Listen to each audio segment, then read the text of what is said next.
Okay, this is Bobby Padilla, and welcome to my channel. Just got back from the Rams game and disappointing loss.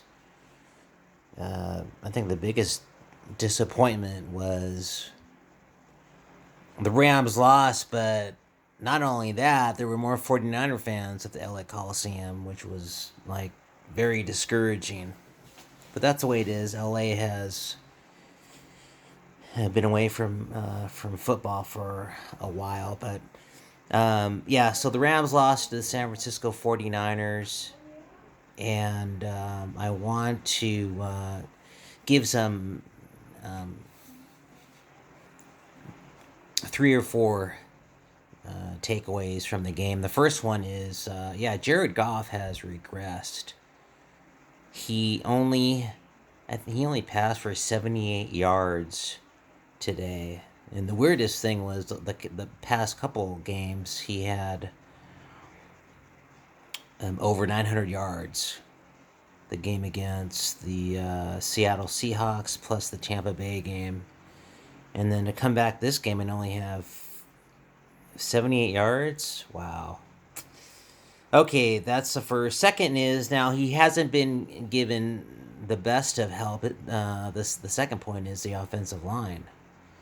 And kind of what I said earlier in my preview of this game. You know, their offensive line is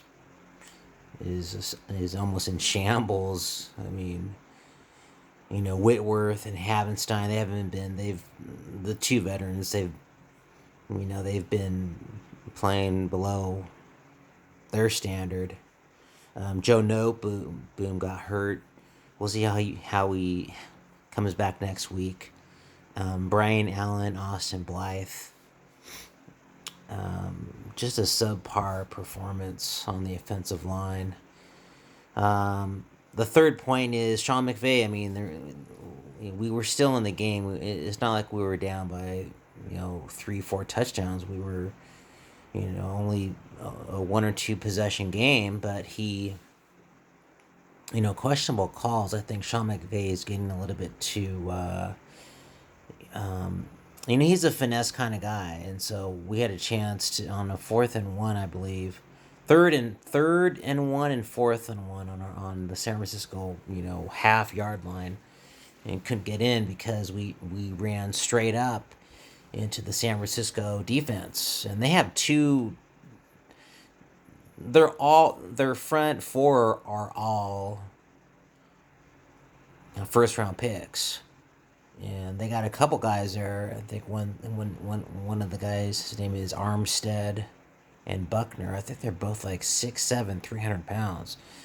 And so what I was listening to the radio on the Rams at ESPN, and they were saying, yeah, McVay needs to get a little bit more creative.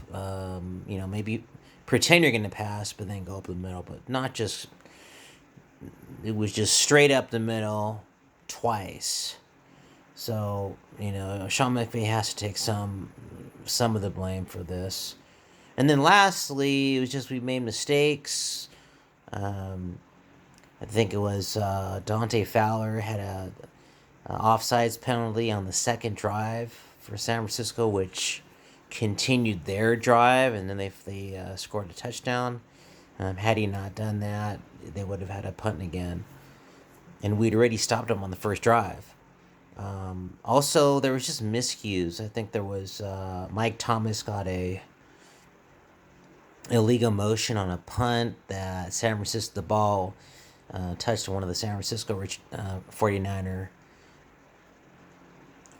receivers, and it deflected off his leg. The Rams recovered, but they didn't get the ball.